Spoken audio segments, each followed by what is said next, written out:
เกิดวันพัดสมบัติหมากกว้างเข้าของเงินคำเปเลอคนเกิดวันศุกร์สนุกแต่เน้อนะคนอื่นเบิ่งเงือข่อยยวนคนเกิดวันเสาร์บ่ท่ากำสวนบริวารหมากมวนหมากหมายจืนสู่หมู่มิตรยิงใจไผว่าขี้อูบ่เจือกอยดูพอเตอในแง่ข้อเสียคนเกิดวันติดดวงจิตหันเหบ่สมคะเนเรื่องตัวบ่กุมคนเกิดวันจันทร์เหมือนควันหมอกโฮมต้องฟ้ามัวมืดมิดคนเกิดวันอังคารเนี่ยมักผาลาญาติมิตรพิษแผ่คอศีลธรรมคนเกิดวันพุธไล่คนอุปถัมภ์ตุกโตดตั้มหาดีบ่ได้คนเกิดวันพัดสมบัติบ่ใกล้บ่มีเงินทองสินทรัพย์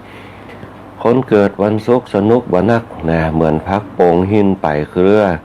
คนเกิดวันเสาร์นั่นยังอันล่ำเรือเปรียบเหมือนขี่เรือถูกลมไหวเลิงหมู่มนุษย์คนเฮานักเบากลางเกิงตามแบบลายเจิงว่าไหวและนายเฮยเจริญพรขอบคุณกับกำข่าวในหนังสือประเพณีเดิมของปอาจารย์มหาทวีเขื่อนแก้วนะที่ได้นำเอามาเพื่อแผ่กับคณะสัตยาติโยมหน่อยเป็นหนังสือประกำประเก่านะที่ได้มาจากห้องสมุดวัดบุญยวาดวิหารเจ้าของหนังสือก็คือพระเมธีปัญญาทโลหรือว่าหลวงพ่อพระครูนุศาสตร์ของเฮาที่เปิดได้เอาไปไว้ในห้องสมุดวัดบุญยวาดวิหารคือแต่ละคนแต่ละท่านได้ศึกษาห้ำเหียนกันไปนะอันนี้ก็เป็นเปิ้นเฮาว่าของฮีตของปักเก่าของเฮานะที่เขาจะได้ห้ำได้เอาไปเหียนฮู้กันนะข้อดีข้อเสียข้อดีก็คือเขาเปิ้นเฮาว่าใจจื่นใจบานไปแต่ข้อเสียเขาก็เอาไปพัฒนาไปนะมันต้องไปกึดนักอย่างกับมันเนี่ยข้อดีเขาก็ยินดีกับมันไปเนี่ยข้อเสียเขาก็ไปพิจารณาดวงจิตหันเหเรื่องตัวบกุมเนี่ยอย่างคนเกิดวันอาทิตย์นะเขาก็ว่ากันไปนะข้อดีข้อเสียนะกระทำใจกันไปเหมือนวันจันทร์เหมือนควันหมอกโฮมต้องฟ้ามัวมืดมิดบางเตี่ยมันเนี่ยอย่างโป๊บเนี่ยก็มีอย่างมาคัดขวางจิตขวางใจกันเนี่ยมันบาลงบาป้องกัน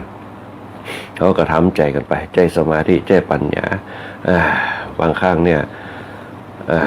สิ่งต่างๆมันขึ้นอยู่กับตัวเขาที่เขาจะฮับที่เขาจะสู้เพียงแต่ว่าเขาจะบ่ต้องอยู่กับสิ่งที่มันเศร้ามันโศกของมันไปทำใจจืนสู้กันมันไปบางผู้บางท่านอย่างกระตามเนี่ยมันก็นักหนาปาปานมาลุมมาจิตของเขาแต่เขาอยู่กับตัวเขาคือใดเขาปฏิบัติตัวเขาคือใดก็พอใจละเมื่อเขาปฏิบัติได้ทำตัวได้ทำใจได้ปุ๊บเขาก็เผื่อแผ่กับคนอื่นก้อยสั่งก้อยสอนก้อยชี้ก้อยแนะกันไปว่าจะเป็นลูกเป็นหลานเขาบางเตี่ยคนในยุคสมัยใหม่เนี่ยมันบ่เข้าถึงภายในมันมีอยู่แต่ภายนอกพอมันบ่เข้าถึงภายในปุ๊บมันก็บ่ฮับฮู้เหมือนเขาบอกว่านั่นน่ะอันนั้นเด้ออันนี้เด้อระวังเด้อเขาบ่ค่อยเชื่อตัวใดเนี่ยแต่พอถ้ามันเกิดขึ้นมาปุ๊บเนี่ยนั่นแหละเขาถึงจะเชื่อว่าพ่อแม่สอนไปจะเปิ้นบ่ฮือประมาทชีวิตคนเฮามันขึ้นอยู่กับสิ่งที่เขาทำสิ่งที่เขาที่เขาคิดนะถ้าเขาประมาทก็ย่าผิดพลาดไปแต่ความผิดพลาดเขาแก้ไขได้เขามีการขออภัยกันได้เขามีการปรับปรุงมีการเปลี่ยนแปลงกันได้มันก็ย่าเขาโล่งอกโล่งใจไปได้ย่าคือสิ่งดีๆเกิดกับตัวเขาเนี่ยเพราะฉะนั้นเนี่ย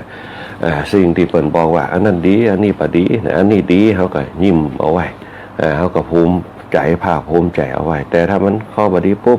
เขาก็นำเอาไปคิดปัจจุบันเอามาเป็นอคติไปคิดมันบ่ดีเพราะฉะนั้นเนี่ยสิ่งเหล่านี้แหละมันเป็นการเปลี่ยนแปลงพฤติกรรมเนี่ยคนเฮาเนี่ยเพิ่นบอกว่าเนี่ยเฮาเนี่ยปรับปรุงในทิศทางที่ดีๆต่อไปตรงนี้เป็นต้นอันนี้ในข้อหนึ่งที่นำออกมาเป็นอารมพบทกรรมข่าวห้ำวันเกิดนำเอามามาจากกันก็ก่อนอื่นก็จะต้องขอถวายความเคารพหลวงพ่อพระเถรานุเถระทุกรูปทุกตนไม่ว่าจะเป็นทางจังหวัดทางอำเภอทางตำบลของเฮาตัวแล้วก็หลวงพ่อเจ้าวาดพระเนรเถรน้อยทุกรูปทุกตนที่เปิดฟังรายการธรรมะยามเจ้าในวันนี้แล้วก็เจริญพรอนุโมทนาขอบคุณครับ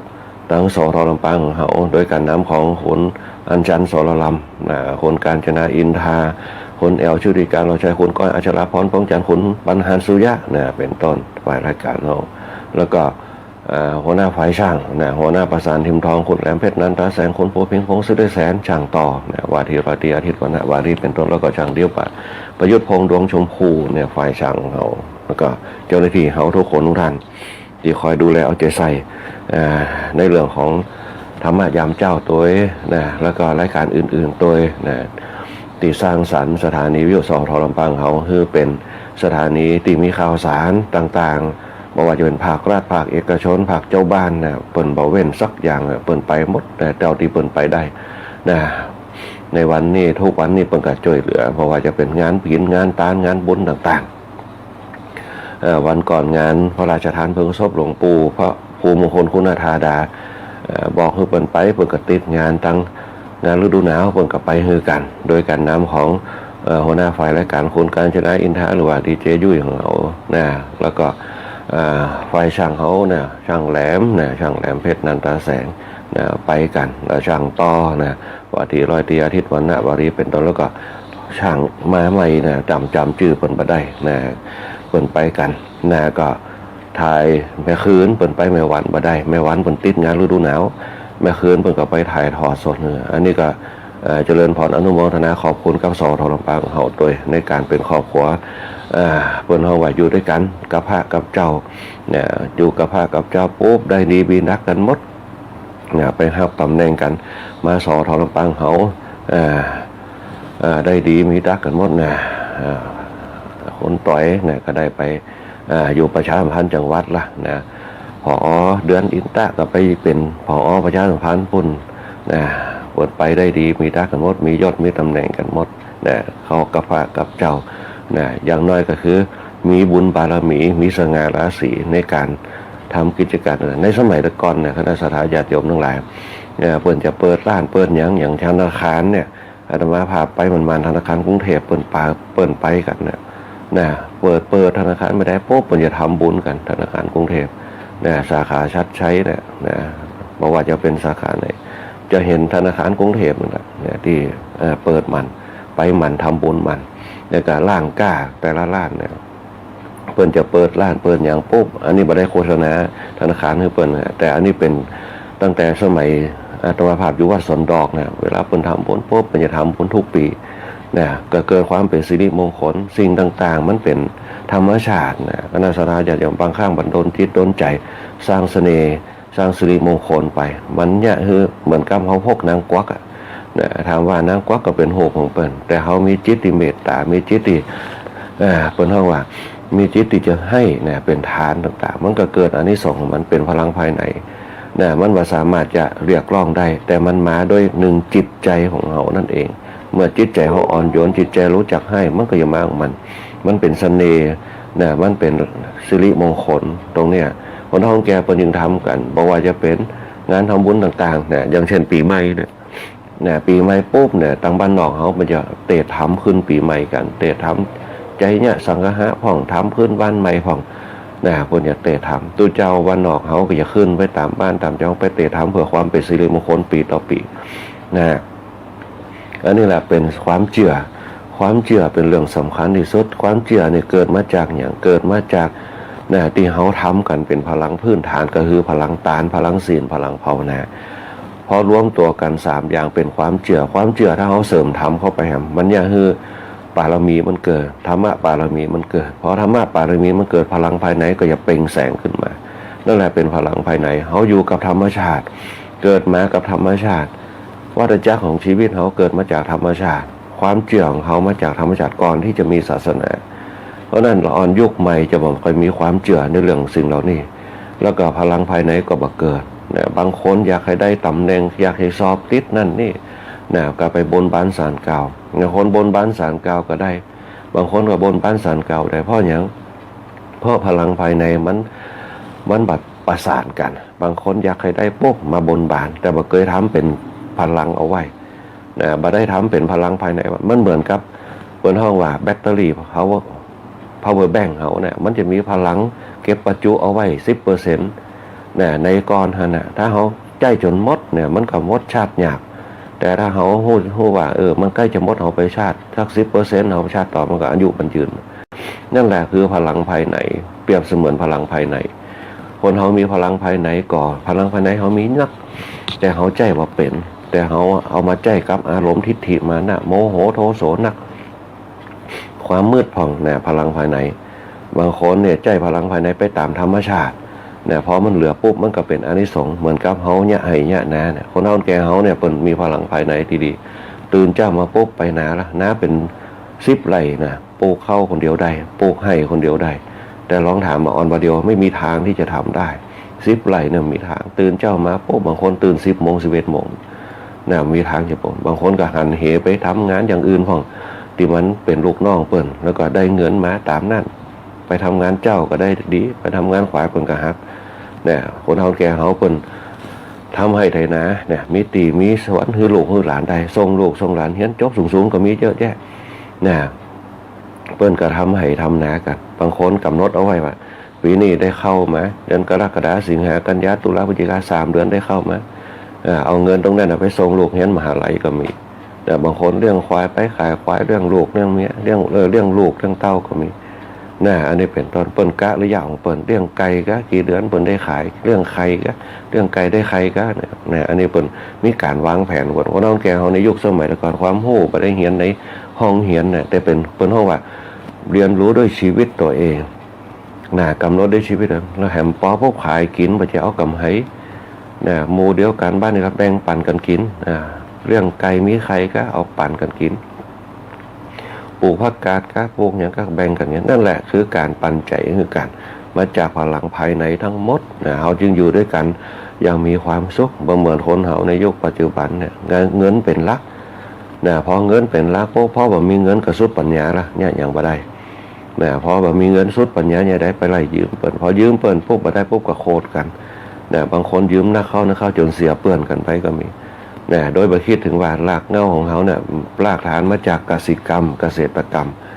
เขาลืมตีให้ตีนาเขาบ่เนี่ยอย่างสักอย่างบริหารตีให้มันเป็นก็ขายพอขายปุ๊บก็ตีดินมันก็หายไป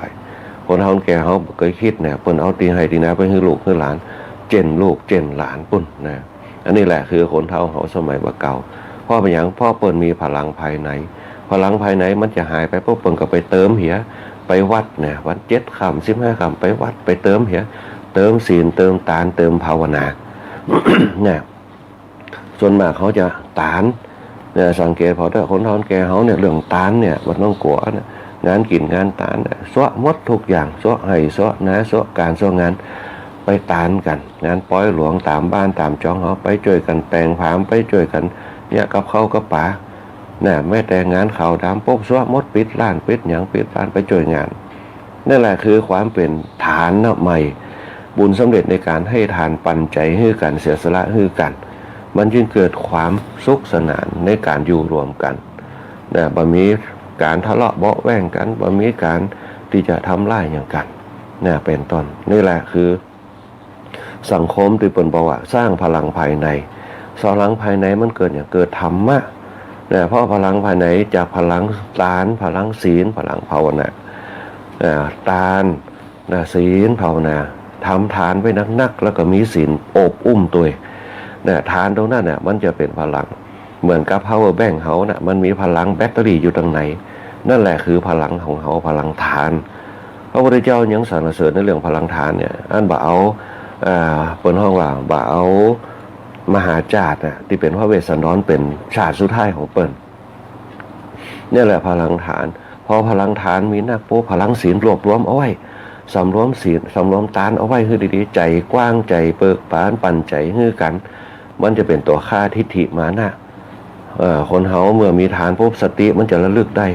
โอ้อินดูกันดูอยู่ด้วยกันอยู่รวมกันมนุษย์โลกเฮามีลมหายใจเหมือนเดียวกันต่างคนกับต่างดิ้นรนเสาะว่าหากินกันบางคนก็ตุกบางคนก็เศร้าช่วยเหลือกันไปนั่นแหละคือพลังฐานมีพลังศีลอบอุ้มพี่พลังศีลอบอุ้มปุ๊บศีลคืออย่างศีลคือสำรวมพยายามต้อมเอาไว้บางคือฐานมันกระจายมันมาเติมทุกวันศีลทุกวันพระไปวัดฐานเขาจะได้ฐานคือการเสียสละการแบ่งปันการให้โอกาสกับตัวเก่าก็คือการเสียสละเวลาเสียโอกาสไปวัดไปว่าไปดำจิตทำใจ นั่นแหละศีลมันจะรวบรวมสุดท้ายแล้วพวกภาวนาคือใจกว้างๆใจจุ่มๆคิดให้ดีๆในเรื่องของตั้งตานทั้งศีลเขาฮื้อตานไปแล้วเขาก็ฮื้อปล่อยไปให้ได้เขาจะไปติดในฐานฮื้อแล้วปุ๊บต้องเอาไปทำจะนั่นต้องไปทำดีบ่ต้องไปคิดละให้ก็ให้ไปต้องปล่อยไปให้ได้นะสองมีศีลสำรวมศีลคือจะเนี่ยคือศีลเหล่านี้แหละมันเป็นการสำรวมจะเนี่ยเขามีจารีตมีจริยธรรมมีจรรยามารยาทมีพฤติกรรมที่ดีนั่นแหละคือศีลศีลคือมีพฤติกรรมดีๆมีจริยามารยาทเพราะคำว่าศีลเนี่ยเป็นตัวก่อให้เกิดอารยธรรมเนี่ยศีลเนี่ยคือจรรยามารยาทคนที่มีศีลเนี่ยจะเป็นคนกิริยามารยาทเรียบร้อยสำรวมกายสำรวมวาจาสำรวมใจได้ดีเพราะฉะนั้นเนี่ยพ่อแม่คนเฒ่าแก่เพิ่นจะสอนให้ลูกมีศีลมีธรรมนะฮือเนี่ยฮือเป็นคนดีของสังคมนะคนเฮาถ้ามีศีลปุ๊บมันจะสำรวมหนึ่งบ่เบียดเบียนคนอื่นด้วยกายวาจาใจนะจะได้ก็ตามเนี่ยเฮาก็ยับยั้งชั่งใจได้นะเหมือนกับละอ่อนบ่เบียดเบียนผู้รักผู้ใหญ่ก็คือทำตามผู้ใหญ่ที่เพิ่นสอนคือมีกิริยามารยาทนะกิริยามารยาทลูกหลานคนไหนโป้พฤติกรรมดีเฮียห่ำเฮียนดีเวลาอยู่ใกล้ผู้ใหญ่อู้กันกับเข้ามาแสกมาแสง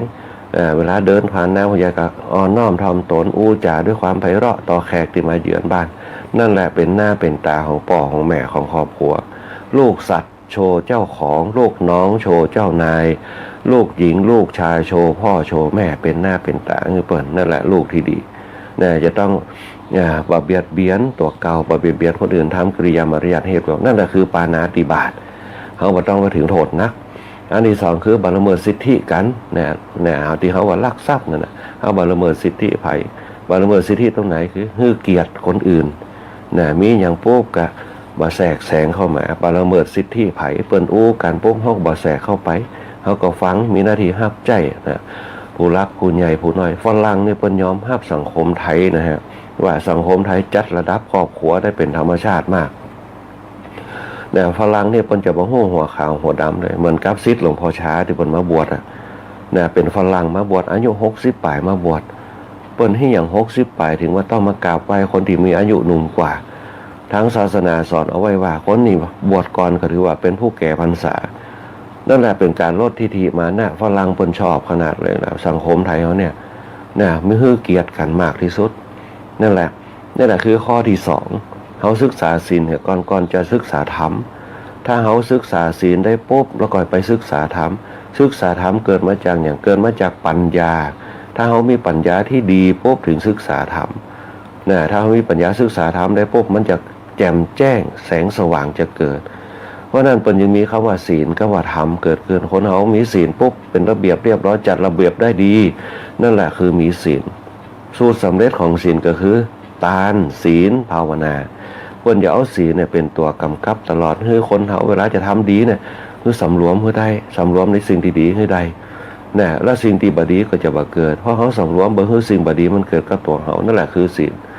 มันก็จะเกิดความงดงามขึ้นมาเป็นปีติเป็นบารมีเป็นอะไรที่ส่งตามมานั่นแหละคณะสัตยาญาติโยมหลายเพิ่นจึงบอกว่าคนเฒ่าแก่ในยุคแต่ก่อนเพิ่นมีพลังภายในพลังศีลพลังทาน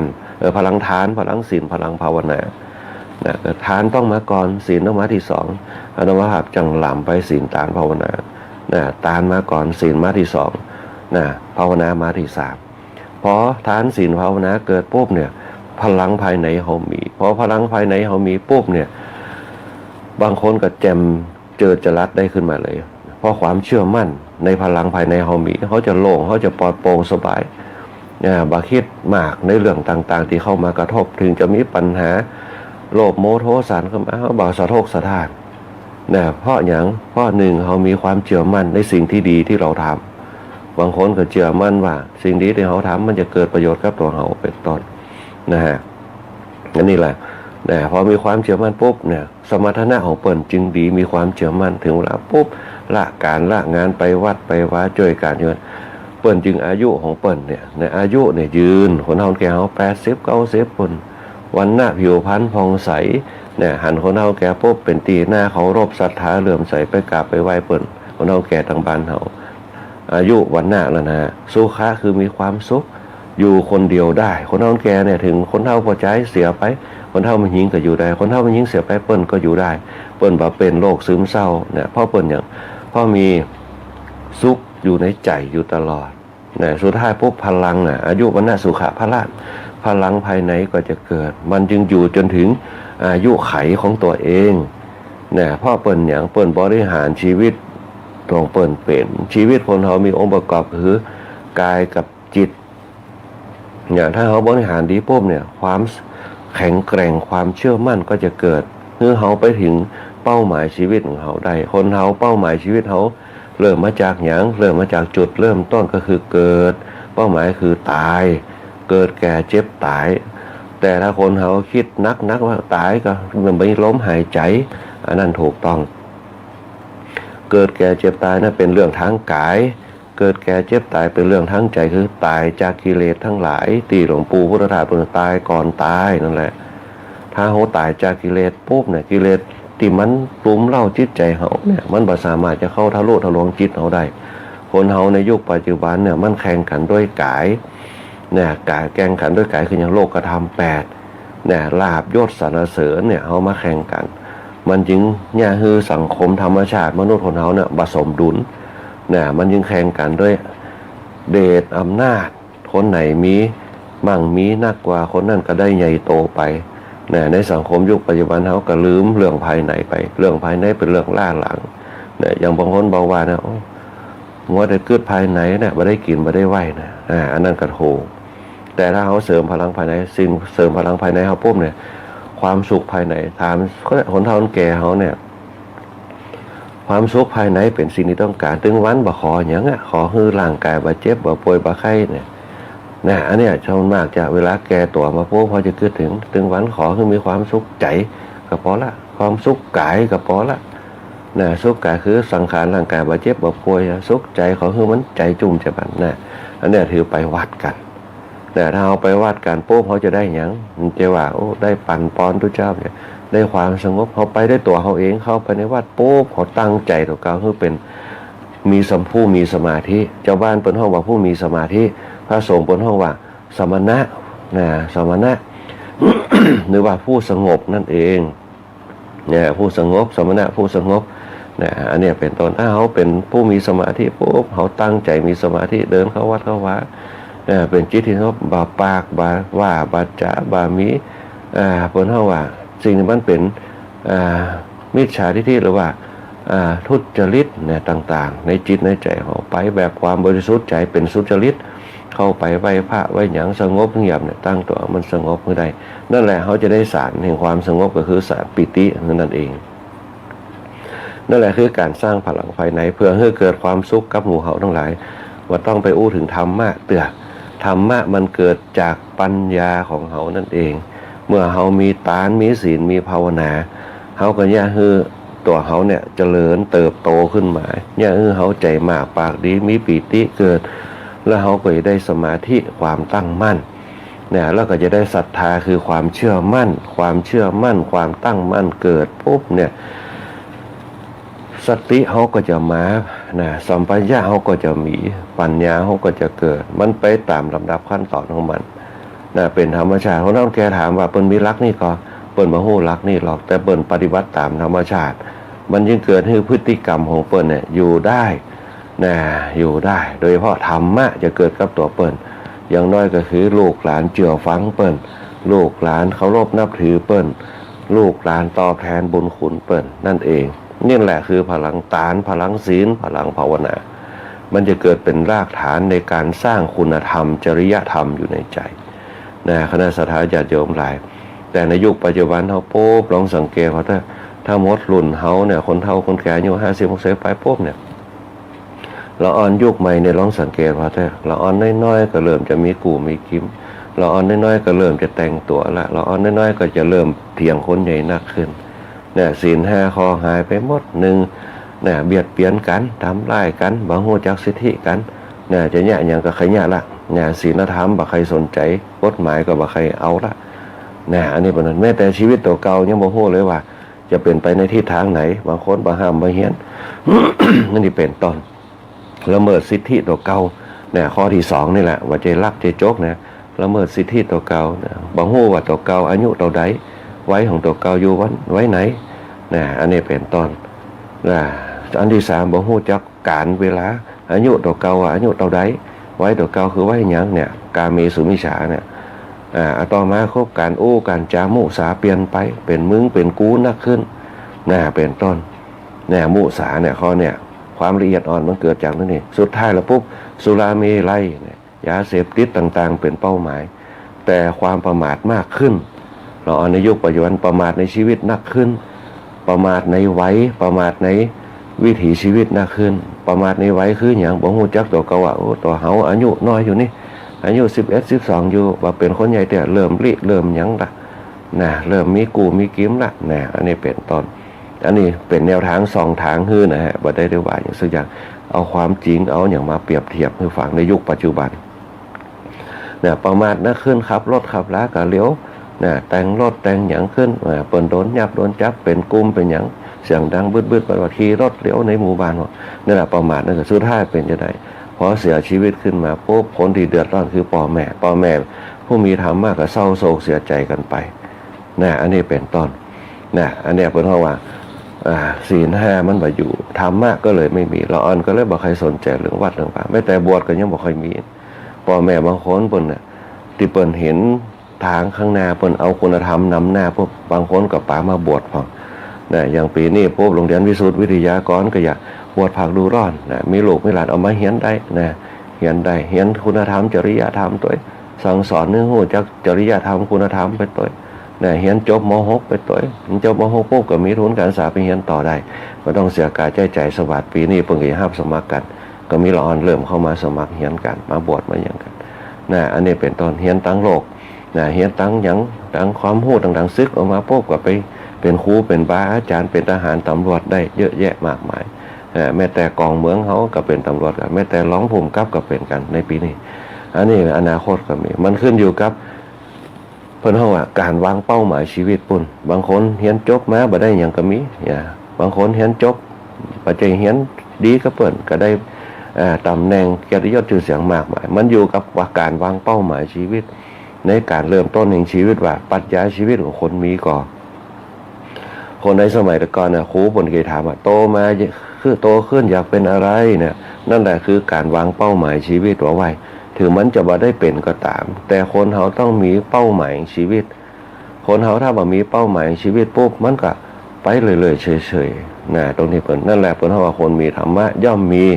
จุดเริ่มต้นก็มีเป้าหมายเหมือนกับเฮามีพลังภายในเฮาอะพลังภายในเฮาจะมีฌานก็คือกระแสจิต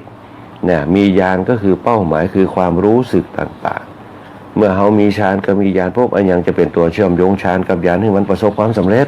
ก็คือธรรมะนั่นเองธรรมะก็คือธรรมชาติเพราะนั้นศรัทธาญาติโยมจะไปเลื่อมว่าธรรมะเนี่ยคือธรรมชาติที่มันเป็นอยู่กับตัวเฮาลองกึดพอนะคนเฮาถ้าบ่มีธรรมชาติปุ๊บเนี่ยเฮาจะวุ่นวายหนักมันมีธรรมชาติแหละมันเป็นตัวยับยั้งอย่างเช่นน้ำหนาวเนี่ยมันยับยั้งความร้อนเนี่ยอย่างเช่นฝนตกมันยับยั้งความหุนหันพลันแล่นเนี่ยมันมีความร้อนปุ๊บเนี่ยมันเป็นตัวยับยั้งความเฉยชาเนี่ยมันจะเป็นธรรมชาติของมันไม่มีบวกมีลบเหมือนกับฟ้ากับดินเนี่ยมันทุกอย่างมันเป็นไปของมันเหมือนกับร่างกายเขามีวิญญาณกับมีกายมีจิตกับมีกายมันเป็นของคู่กันแต่สิ่งที่เชื่อมระหว่างกลางเนี่ยสำคัญที่สุดเหมือนกับไฟฟ้าเนี่ยถ้ามันบ่มีขั้วบวกขั้วลบเนี่ยมันก็บ่มีตัวประจุไฟเกิดขึ้นตัวประจุไฟคือตัวกลางบวกลบเอามาสปาร์กกันปุ้มเป็นแสงขึ้นมาประกายขึ้นมาชีวิตคนเขาก็เหมือนด้วยกันพลังภายในกับพลังภายนอกพลังภายในก็คือจิตพลังภายนอกคือกายเขาจะมีปุ้มขึ้นมามันจะเกิดละถ้าบันปุ้มปุ๊บมีสติก็แสดงว่าเขายับยั้งชั่งใจที่มีธรรมะเกิดขึ้นเขาจะเกิดละเกิดปัญหาว่าโอ้เขาอย่างเป็นที่นอนอย่ามาตุกแต่ตุกวาดเกิดมาตุกเงินก็บ่มีเนี่ยจะได้บางคนเนี่ย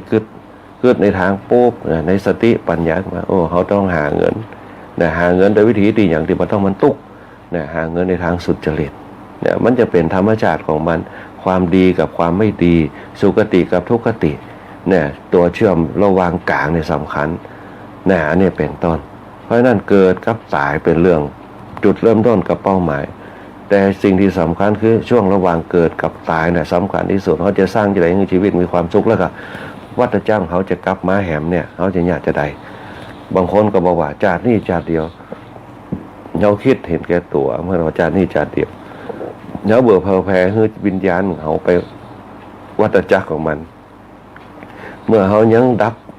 ขันมาได้ปุ๊บเนี่ยมันก็ต้องเวียนว่ายตายเกิดกันไปนะมันก็อย่างเงี้ยคือเขาเนี่ยกลับมาเกิดแถมบางคนสร้างในสิ่งดีๆปุ๊บก็กลับมาเป็นมนุษย์แถมบางคนสร้างสิ่งดีๆปุ๊บเป็นปฏิสัมพันธ์ก็กลับมาเกิดเป็นปีเป็นน้องกันแถมบางคนสร้างปฏิสัมพันธ์ไว้บดีปุ๊บเนี่ยพิษจากเป็นเฮาว่าพิษจากโลกธรรมพิษจากการเป็นมนุษย์การอยู่ร่วมกันมันก็กลับมาเกิดในอบายภูมิก็คือมีนรกมีเปรตอสุรกาย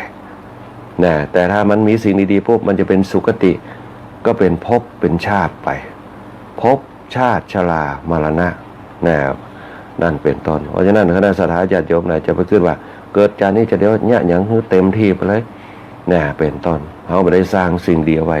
สิ่งดีตรงนั้นแหละก็คือสุก็คือดีทุกก็แปลว่ายากทุกขติก็คือทางไปยากทางไปลำบากสุคติก็คือทางไปที่ดีทางไปที่มีความสุขเนี่ยมันก็มุ่งไปสู่ภพชาติของเขาเนี่ยทุกขติมันก็ไปเป็นปนห้องอบายภูมิทั้งหลายทุกขตินะอันสองอย่างนี้บางคนก็อาจจะกลับทุกขติอาจจะกลับมาเกิดเป็นตกนรกพ่องเป็นเปรตเป็นอสุรกายเป็นสัตว์เดรัจฉานจาสุดท้ายนะเป็นต้นเพราะฉะนั้นเนี่ยคำว่าสัตว์เดรัจฉานมันก็เป็นได้หลายอย่างสัตว์4 ตีน2 ตีน8 ตีนมากตีนที่มันวนเวียนกับเฮาที่มันเป็นบนห้องว่ามันเตรียมมันเป็นชะตาของเฮาที่เขาจะต้องเจอบางคนก็เลี้ยงสัตว์เลี้ยงหมาเลี้ยงไก่ก็เจือฟังสัตว์ก็หมาก็เจือฟังเป็นเวรเป็นกรรมต่อกันเจ้ากรรมนายเวรกันไปนั่นแหละแต่เขาสร้างในสิ่งดีเนี่ยเขาสร้างเอาไว้อย่างน้อยก็คือสิ่งดีเริ่มต้นมาจากหยังเริ่มต้นมาจากทานมาจากศีลมาจากภาวนาทานเนี่ยปัจจัยทานกับเงินเนี่ยทานสิ่งของทานน้ำใจใส่กันปันใจให้กันทานคือการให้คนเฮาสมัยก่อนปัจจัยใจเงินนักเป็นอย่างทานเก่งเนี่ยบางคนพักไม่ใส่เขือกับทานไปเจ้ามาปุ๊บแกงพักแกงไม่แกงใต้แกงเหนือแกงพักแกงเคี้ยแกงเหนือแกงใต้เนี่ยคนว่าไปกลางเล่าข่าวนะสถาญาติโยมทั้งหลายนะเอาไปวัดไปว่าตื่นเจ้ามาปุ๊บเนี่ยทำฐานเป็นสิ่งของเสียสละเวลาปุ๊บเนี่ยทานไปฮือวัดฮือว่านะอันนี้เป็นได้ทานลงไปทานปุ๊บคือปล่อยอารมณ์ไปกับสิ่งที่เราอยากเขาอยากจะทำเขาอยากจะใส่บาตรเขาจะเอาเข้าไปฮือตูเจ้าเนี่ยที่เปิ่นฮือเป็นพระเป็นเนรบ้านเฮามีความภาคภูมิใจนั่นแหละคือฐานเขาได้ความอิ่มใจก็คือปีติสุขเนี่ยเกิดปารมีเติมไปละทีละน้อยไปนั่นแหละอันเนี้ยคืออานิสงส์พระพุทธเจ้าเปิ่นยิ่งบอกว่าพระชาติของเปิ่นเป็นพระเวสสันดรแม้แต่ฮือลูกฮือเมียฮือบ้านเหมืองฮือจ้างมาเฮาฮือใดขอเฮาฮือมได้นะลองเอาบ้านเก่าฮือคนเดินบ่มีทางจานนี่บ่มีทางเอาตีดินฮือก็บ่มีทางบางคนก็อย่าหั่มหันกันละตีน้อยเดียวเนี่ยเส้นเดียวก็บ่ได้ยากมากนะเพราะฉะนั้นเนี่ยพระพุทธเจ้าเพิ่นกลับจาดมาเกิดเป็นพระเวสสันดรเนี่ยเพื่อที่ให้เป็นพระสัมมาสัมพุทธเจ้าเนี่ยเปิ้นยิ่งด้วยฐานะบารมีลองไปฟังก่อนเด้อฟังเทศมหาจารย์เพราะคณะสัตยาญาติโยมบางคนบางท่านมีโอกาสไปฟังเทศมหาจารย์เนี่ยวันที่25-26ธันวาเนี่ยวิไลสงฆ์นครลำปางเปิ้นจัดกันเนี่ยพระครูสิริธรรมบัณฑิตเนี่ยต่อตั้งต่อตีเนี่ยงานเทศมหาจารย์เนี่ยเป็นร้องภูมิในการวิไลสงฆ์นครลำปางเปิ้นจะจัดการที่ควงนครเขาเนี่ยที่ศาลหลักเมืองเขาเนี่ยลองไปฟังพอกันพระเวสสันดรเนี่ยเป็นจะใดเนี่ยยิ่งด้วยบารมีเนี่ยท่านพระมหานพดลสุวรรณวทีกับป้ากันมาจัดกันในสถาบันของมหาวิทยาลัยมหาจุฬาลงกรณราชวิทยาลัยสงฆ์นครลำปางเนี่ยเพิ่นจัดกันไปกันได้ลองไปฟังเอาอานิสงส์ดูว่าพระเวสสันดรเป็นจะได้พ่องนี่ยังเปิ้นถึงเป็นพระชาติที่จะต้องกลับมาเป็นพระพุทธเจ้าเฮาเนี่ยคณะสัตยาญาติโยมลองไปพอเพราะนั่นเนี่ยตีงานทำบุญต่างๆที่เขาหันกันเนี่ยแฟนคลับรายการธรรมะยามเจ้าเหมือนเขาจะหันกับเขาเน่าแก่เขาถึงนั่นเราอ่อนไปหล่นนี่ยากแม้แต่งานฤดูหนาวก็เหมือนกันในยุคปัจจุบันน้องพอเนี่ยเราอ่อนมันบ่ออกไปไหนเลยอยู่กับบ้านกับจ้องเล่นกับเน็ตกับโซเชียลนั่นแหละสิ่งเหล่านี้แหละจะเนี่ยคือละอ่อนเนี่ยบ่มีการเปิดใจให้กว้าง มันกับบ่มอยู่ในห้องนะมีความคิดเป็นของตัวเก่าถามว่าเล่นเกมเล่นหยังมันม่วนกับม่วนแต่ความคิดไม่ยอมเปิดโลกเพราะบ่ยอมเปิดโลกมันก็บ่เปิดใจหากันละอ่อนบางคนอยู่บ้านใกล้กันยังบ่สนิทกันก็มีนะเป็นต้นละอ่อนบ่เดียวปุ๊บพอพิษกันปุ๊บบ่ตักบ่หยังกันมีการทำร้ายกันเกิดขึ้นเพราะหยังเพราะเฮาปิดกันละอ่อนในยุคปัจจุบันบ่เข้าหาสังคมนะเพราะบ่เข้าหาสังคมปุ๊บการเมตตาต่อกันมันจึงมีน้อยการปันใจให้กันมันจึงมีน้อยความเป็นพี่เป็นน้องกันในหมู่บ้านมันจึงมีน้อยนั่นแหละอันเป็นสิ่งที่เฮาจะต้องช่วยกันเนี่ยเขาจะไปให้มันเสียไปนักแล้วเขามาแก้ไขแล้วก็โตดสังคมมาช่วยเหลือเป็นไปบ่ได้เนี่ยสิ่งเหล่านี้เขาต้องเริ่มต้นเปิ้นมีอยู่แล้วธรรมชาติเปิ้นมีอยู่แล้วตื่นเจ้ามาสอนให้หลงให้หลานบางคนโอ้บังคับมันบ่ได้อย่างวันเดียวเนี่ยรับอยู่ในผ้าห่มจะไปโรงเรียนเนี่ยยังบ่ตื่นเตี้ยเนี่ยตื่นเจ้ามาปุ๊บเอาตังค์ไปให้เหียแถมพอซักผ้าให้พร้อมกับข้าวกินพร้อมน่ะอันนี้เป็นต้นถ้าเขาบ่สอนเขามันก็บ่อันนี้มันก็บ่ได้เขาต้องสอนเขามันต้องโตดเนี่ยเริ่มที่พ่อก่อที่แม่แก้ที่โรงเรียนภาคเพียรขยันอยู่ที่วัดที่บรรยสอนนี่เป็นธรรมะข้อคิดน่ะคณะสถาญาติโยมทั้งหลายก็ขอฝากเอาไว้ตัวน่ะเขาจะต้องมีละเนี่ยเขาจะต้องมีละในเรื่องของสิ่งเหล่านี้นะในการดำเนินชีวิตของแต่ละคนแต่ละท่านกันไปเนี่ยโดยพ่อธรรมะเนี่ยเป็นตัวแนวทางเป็นตัวชี้แนะนำทางนะคือกับบรรดาลูกหลานเขาตัวพอในงานอย่างตอนวันงานพระราชทานเพลิงศพหลวงปู่พระมงคลคุณธาดาพอไปโป๊บแม่คืนมาเนี่ยละอ่อนมีน้อยมากไว้หล่นมีน้อยมากก็น้องแกเขาถึงนั่นไปรวมการโรงงานนะบอกว่าจะเป็นงานประเพณีต่างๆเนี่ยเขาร้องป้ากันไปพอคือมันมีสีสันโดยเฉพาะกลุ่มหมู่บ้านทั้งหลายเนี่ยร้องตั้งกลุ่มหนุ่มสาวกันขึ้นมาพองแล้วก็คนเฮาในยุคปัจจุบันทิฏฐิมานะมันหนักขึ้นเวลาโอ้อย่างโป๊บบ่ใครยอมรับตัวเองนะอันนี้เป็นปัญหาบางครั้งเนี่ยมันก็โอ้ถึงว่าบางครั้งหน้าตาเนี่ยนะบางครั้งถ้าเขามีการเผื่อแผ่มีการยอมรับในสิ่งต่างๆมันจะยังให้สังคมอารมณ์อร่วยกันบางครั้งนี่สำคัญมากนะหน้าตาเป็นแค่เพียงกายภายนอกแต่มันอยู่ที่จิตใจถ้าเขาเสริมเข้าไปโป๊บเนี่ยถึงคนใหญ่คนเท่าเปิ้นว่าเขาโป๊บเขาบ่ต้องไปเก็บไปเขียดเปิ้นสอนเขาเนี่ยเปิ้นด่าเปิ้นว่าเปิ้นสอนเปิ้นมาใจฆ่าใจแกล้งเขาถ้าเขาเกิดจานปุ๊บเนี่ยนั่นแหละเปิ้นเฮาว่าวิญญาณแห่งพระเวสสันดรก็จะเกิดทานน้ำไมนะคือฐานให้โอกาสกับเปิ้นมีโอกาสสอนเขาได้ความเป็นสิริมงคลกับเปิ้นเราอ่อนในยุคปัจจุบันจะหาได้ยากนะที่จะน้อมรับคำสิ่งเหล่านี้เนี่ยเพราะนั่นเนี่ยเขาจะต้องช่วยกันเนี่ยบางคนก็เนี่ยเปิ้นเฮาว่า อู้หยังบ่ค่อยได้ที่เปิ้นเฮาว่าบูหลี่เนี่ยบางครั้งเนี่ยไปว่าหยังก็บ่ได้เนี่ยเสียดสีเสียดเน็บแหนมเนี่ยเปิ้นเฮาบูหลี่กันเนี่ยในสังคมยุคบัดแม้แต่อาตมาภาพก็เหมือนกันเนี่ยบางครั้งละเด็กละอ่อนปุ๊บเนี่ยว่าหยังฮื้อบ่ได้นะเปิ้นจะใช้คำว่าบุหรี่เป็นคำจั่นสูงจำคำบุหรี่เป็นคำภาษาอังกฤษเพื่อเจิงสูงเนี่ยว่าย่อกันว่าเสียดสีกันเนี่ยคำเสียดสีกับคำไทยก็คือเสียดสีกันแต่ถ้าเรายอมรับเสียดสีกันปุ๊บเนี่ยเหมือนกับโลกยุคสมัยปัจจุบันเนี่ยคนผิวดำกับคนผิวขาวไปว่าเปิ้นปุ๊บกันเปิ้นห้องมาจะได้เหยียดผิวเนี่ยแต่สังคมไทยเขาบ่ได้กึดเนี่ยแต่บัดเดียวเริ่มจะกึดกันละเนี่ยบางคนก็ฟ้องหมิ่นประมาทกันไปเนี่ยสังคมแต่ก่อนผมบ่ได้คิดนะก็ธรรมดาม่วนกันนะโอ้เอาม่วนเล่นกันบ่จังคองแต่ก่อนคนนอนแก่เพิ่นจะมีสร้อยใส่กันนะคุยสร้อยว่าคือกันว่าคนนั้นคนนี้คนนั้นคนนี้ดำคนนี้เขียวคนนี้หยังก็ว่ากันไปนะอันนี้เป็นต้นนี่แหละเพิ่นจะบ่ถือกันเพิ่นเป็นเรื่องเอาม่วนกันก็ถือกันไปบ่ถือเนี่ยในเรื่องต่างๆมันเป็นเรื่องภายนอกมันที่เป็นสิ่งที่จับต้องไม่ได้นะคนเขาถ้าถือก็เป็นทุกข์ไม่สุขใจนะถ้าเราไม่ถือก็เป็นสุขไม่ทุกข์ใจนะตรงนี้เป็นต้นปล่อยวางคือได้นะตรงนี้เป็นต้นนะเพราะฉะนั้นเนี่ยเขาก็ต้องช่วยกันรณรงค์นะเพื่อให้เกิดสังคมในภายภาคหน้าอย่างน้อยก็คือมีผู้สืบทอดวงตระกูลเขาไปสิ่งเหล่านี้มันเป็นตัวเพิ่นเฮาว่าตัวผลักดันนะเนี่ยคือครอบครัวเขาไปเนี่ยเป็นวงวานเป็นวงสาคณะญาติไปเหมือน เนี่ยเขาจะไปเกิดว่ามันเป็นผลเสียนิ้วเดียวปัจจัยนะมันเป็นผลเสียส่งเสริมไปถึงจิตเนี่ยเราอ่อนในยุคปัจจุบันที่ยังมีกูมีกิ้มเดี๋ยวก็ละเดี๋ยวก็เอากันเดี๋ยวก็นี่กันเนี่ยอันนี้เป็นต้นเพราะคำว่าศีลธรรมมันไม่เกิดจารีตมันไม่มีจรรยามารยาทมันไม่พร้อมมันยิ่งเกิดปัญหากันนั่นแหละคำว่าศีลเนี่ยเพราะฉะนั้นเขาต้องส่งเสริมกันถามว่ามันดีก็มันเป็นอารยธรรมศีลเนี่ยให้เกิดจรรยามารยาทศีลทำให้เกิดจารีตประเพณีศีลทำให้เกิดวัฒนธรรมศีลเนี่ยให้เกิดอารยธรรมเป็นตัวควบคุมอารยธรรมให้เกิดขึ้นในสังคมโลกมนุษย์ของเขาไม่ใช่น้อยๆนะ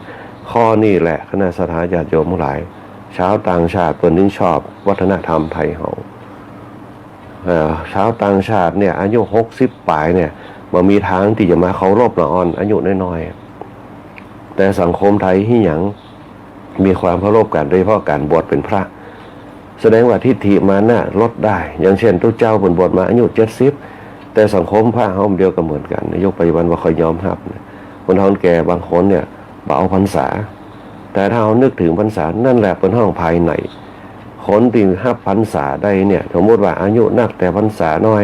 เคารพผู้น้อยแต่พรรษานักเนี่ยจะได้บารมีเนี่ยจะได้บารมีเปล่งแสงมาอย่างยาวนานจะได้บารมีเหมือนกับหลวงปู่เกษมเขาเนี่ย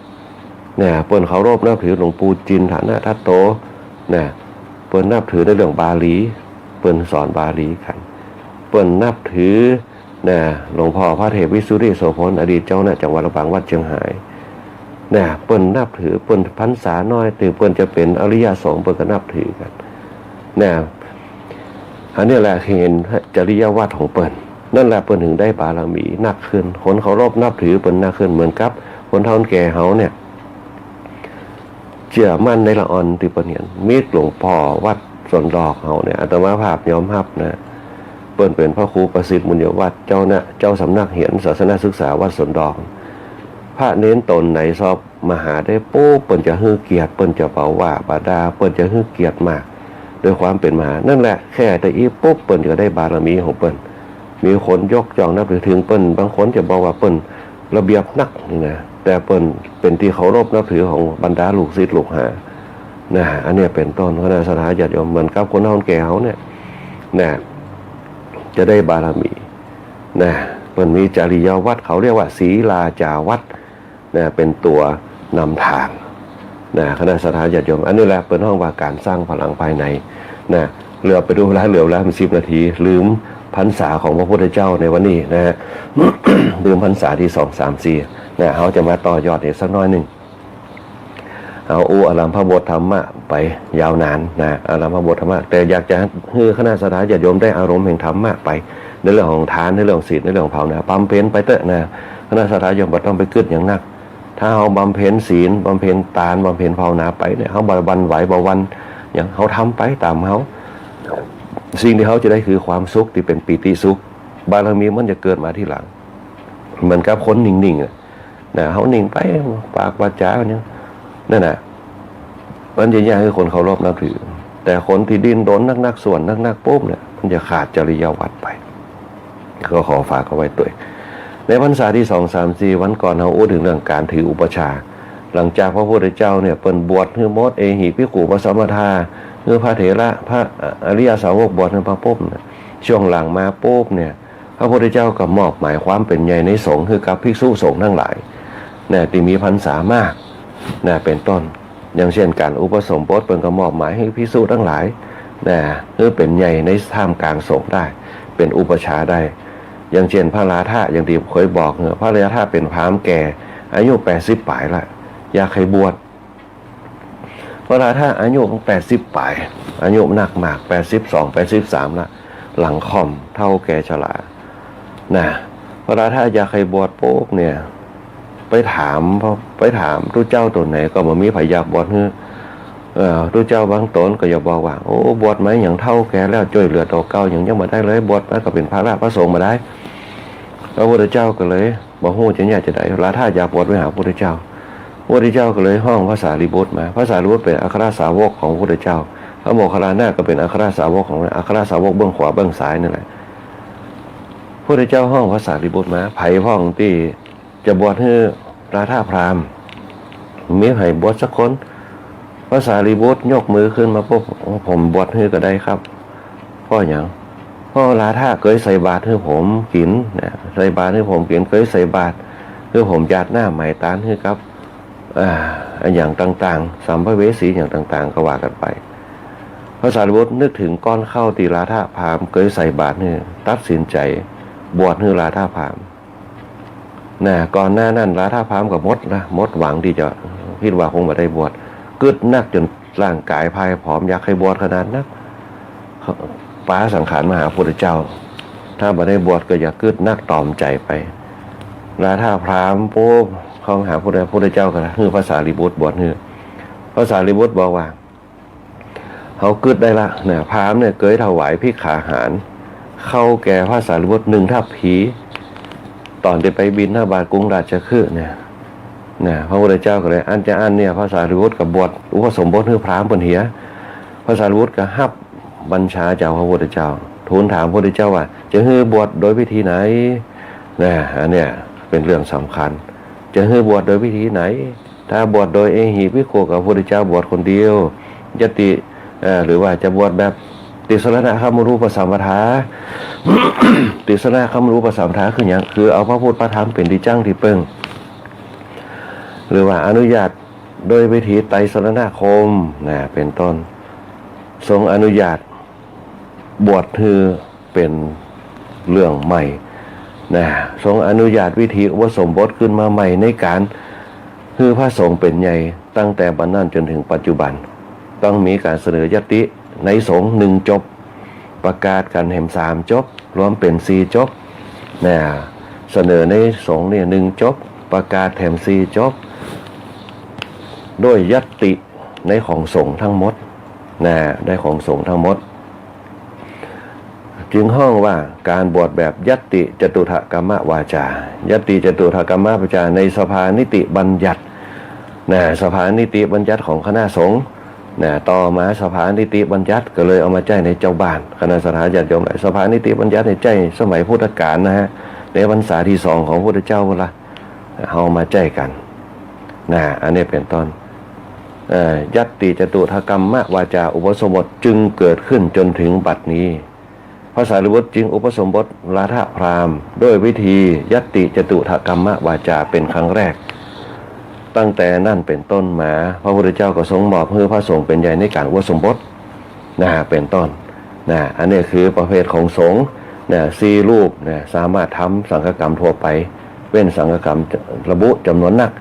5 รูปสามารถทำสังฆกรรมปวารณาออกพรรษาอุปสมบทแก่กุลบุตรในตั้งขอบชายแดนเขาได้อันนี้5 รูป10 รูปนี่สามารถทำสังฆกรรมอุปสมบทในมัชชิมะในเมืองในเมืองได้ถ้าต่ำกว่านี้บ่ได้เพราะฉะนั้นเวลาจะบวชตุเจ้าบวชลูกหลานต่างๆจะต้องเอาตุเจ้าพระสงฆ์10 รูปขึ้นไปในเมืองในเมืองก็หรือว่าในเมืองในตัวเมืองในกลางเมืองไงอย่างกอขาก็คือกลางกอขามีตุเจ้ายกเว้นว่าปุ้นขอบชายแดนปุ้นประจำชายชนบท5 รูปได้แต่ในตัวเมืองต้อง10 รูปขึ้นไปถือว่าเป็นยัตติจตุถกรรมวาจา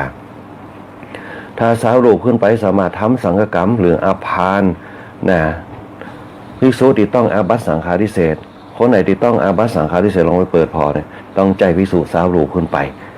เป็นตัวกำหนดอภัยโทษให้กันได้อันนี้แหละคือการใจภิกษุสงฆ์คณะสถาญาติเมื่อทรงอนุญาตชื่อสงฆ์เป็นใหญ่ประกอบสังฆกรรมจะปุ๊บจะต้องมีการกำหนดในการประชุมกันหลายครั้งเมื่อครบบริบูรณ์เป็นเพราะว่าสมบัติของพระภิกษุสงฆ์ครบถ้วนคุณสมบัติเราเคยได้ยินคุณสมบัติก็ครบถ้วนคุณสมบัติของการเป็นภิกษุที่พระสงฆ์อุปโลกขึ้นมาแต่ถ้าหากว่าขาดตกบกพร่องเป็นห้องว่าวิบัติเป็นวิบัติไปอันนี้เป็นต้นเดี๋ยววันหลังเขาจะมาอู้กันต่อไปเหลือเวลาแหม5 นาทีคณะสถาญาติโยมขออนุญาตประกาศข่าวครับตั้งคณะสงฆ์บ้านเฮาตัวในวันที่20 ธันวาคมต่างวัดชมพูหลวงตำบลชมพูอำเภอเมืองจังหวัดลำปางเปิ้นจะจัดงานปล่อยหลวงสมโพธิศาลาบำเพ็ญบุญหอธรรมเสนาสนะต่างๆ ในวันที่20ธันวาคม2568 เวลา 9 นาฬิกาเป็นต้นไปก็ขอเชิญคณะสัตยาญาติโยมไปร่วมกินร่วมทานร่วมงานกันได้ที่วัดชมพูหลวงตำบลชมพูอำเภอเมืองจังหวัดลำปางเบอร์โทรศัพท์ติดต่อ0811809279อีกงานหนึ่งจะเป็นงานวัดพระเจ้าไม่ซ้อบ้านเมาะพัฒนาตำบลเสด็จอำเภอเมืองจังหวัดลำปางเปิ้นจะมีงานผูกผ้าทศีมาตัดลูกนิมิตนะเป็นงานใหญ่นะงานมงคลวันที่9วันที่10วันที่11นะวันที่9 10 11ก็ขอเชิญไปร่วมการร่วมงานกันได้ที่วัดพระเจ้าไม่ซ้อเมาะพัฒนามหามงคลตำบลเสด็จอำเภอเมืองจังหวัดลำปางนะพิธีปลูกวัดที่สีมาตัดหวายลูกนิมิตนะอันนี้ก็ขอเชิญคณะสัตยาญาติโยมไปร่วมกันหรือว่าโทรศัพท์ติดต่อไปได้ตีเบอร์โทรศัพท์0841776882นะติดต่อไปได้นะอันนี้ก็เป็นข่าวสารต่างคณะสงฆ์ต่างบ้านเฮาที่เพิ่นฝากประกาศข่าวมาตัวเจริญพรอนุโมทนาขอบคุณกับคณะสัตยาญาติโยมคู่คนที่เข้ามาร่วมรับฟังรายการธรรมะยามเจ้าในช่วงตอนเจ้านี้บอกว่าจะเป็นคุณโยมสรวุฒิคุณโยมแสงเดือนคุณโยมลาวันคุณโยมนพดลคุณโยมพี่สมัยคุณโยมเพชรแขคุณโยมอัมไพคุณโยมปานน้องคุณโยมเมชิโกคุณโยมธนชาคุณโยมบวรคุณโยมแดงหวานคุณโยมจันทาคุณโยมกัญญาคุณโยมสมัครคุณโยมอุศรีคุณโยมเพนคุณโยมแสงจันทร์คุณโยมอัมพันธ์คุณโยมจันทร์คำคุณโยมเพนศรีคุณโยมเอราวัณคุณโยมคำมวนคุณโยมจันทร์ฟองคุณโยมศรีพันธ์คุณโยมสุภาวดีคุณโยมทีบาบิลอนคุณโยมสมพรคุณโยมมะลิแก้วนะคุณโยมแม่ที่ว่าวันตัวคุณโยมนพรัตน์ตัวที่เขามารวมสร้างบารมีธรรมรวมกันในช่องต่อเจ้าเนี่ยคุณโยมนุหมื่นลี้นะคุณโยมสรวุฒิคุณโยมนพดลคุณโยมบุญเที่ยงคุณโยมนพรัตน์คุณโยมธนชาคุณโยมอัมพันธ์คุณโยมบวรนะคุณโยมสมัครคุณโยมสุภาพดีคุณโยมเพนศรีคุณโยมอุศรีคุณโยมพันทิพย์นะแล้วก็คุณโยมคำบนคุณโยมแสงเดือนคุณโยมที่คุณโยมพรนะคุณโยมแม่วินิจตัวคุณโยมปนอมคุณโยมก้อยอัชราพรป้องจันทร์คุณโยมแดงหวานคุณโยมล้วนศรีคุณโยมสมพรคุณโยมจันทร์คำตัวนะคุณแม่สุรีต่างบ้านตรงหัวจ้างคุณแม่สุรีต่างบ้านแคทเรียตัวพระครูพรนำมาใช้ตำบลมาได้ศิลาทองตัวที่ฟังรายการธรรมะยามเจ้าทุกปีที่ขามโนพิโคทุกปีอภินันโทพิโคพระครูพิทักษ์ปริยานพระครูวิจารณ์บริการตัวที่ฟังรายการธรรมะยามเจ้าอยู่คุณแม่เป็นเพศต่างบ้านบ่อนหินแก้วนะคุณย้อมสีมต่างบ้านสองแควไตตัวที่ฟังรายการธรรมะยามปีเมธต่างบ้านหนองตัวตะเลยป้าติ๋มตัวที่ฟังรายการธรรมะยามเจ้าอยู่นะคุณแม่นันทวดีชัยยาตัวที่ฟังรายการธรรมะยามเจ้าอยู่นะคณะสัตยาญาติโยมตั้งวัดประตูต้นพึ่งตัววันนี้เวลาหมดเวลาธรรมภาพพระคุยบุญปริยัติยากรพร้อมครับช่างต่อนะวาทีร้อยตีอาทิตย์วันณวารีขอภูภาพขอผู้เสียงก็ขอเจริญพรลากับคณะสัตยาญาติโยมเอาไว้แต่เพียงในโอกาสหน้าก็มาพบปะกันใหม่วันนี้ขอความสุขความเจริญจงมีแด่คณะสัตยาญาติโยมนะคือคณะสัตยาญาติโยมผู้คนจงมีแต่ความสุขความเจริญมีอายุวันหน้าสุขะพละปฏิภาณธนสัญญาทุกผู้ทุกคนด้วยเทินก็ขอเจริญพรติดตามรับ